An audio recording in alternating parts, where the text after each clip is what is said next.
Huli ngayon ng isang lalaki sa Ronda, Cebu matapos niyang pagsasaksakin ang kanyang sariling anak sa gitna ng matinding alitan. Nasa kustudiya na ngayon ng pulisya ang amang suspect at inihahanda ang kasong parricide laban sa kanya. Patrolman Annalyn Canoog, ibalita mo.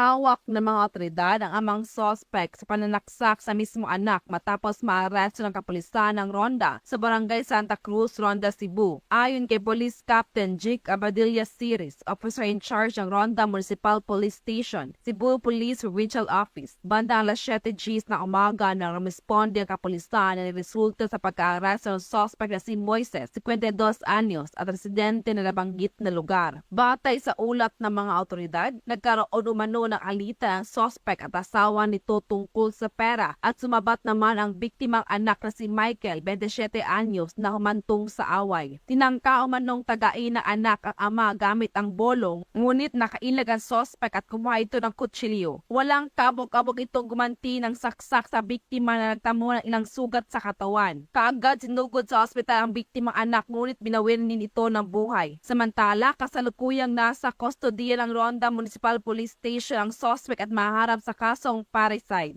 Ako alang yung kuan, advice nila, do di na ni mabalik kay nahitabo naman nga panghitabo. Kanilang yung kuan, proper communication. Magstoryanay tani nga kung sa paninitabo, nagstoryanay tani kuan. Amahan, di magpada sa init sa ulo kay kani siya maingon maginato nga dala sa init sa ulo. Anak gud niya.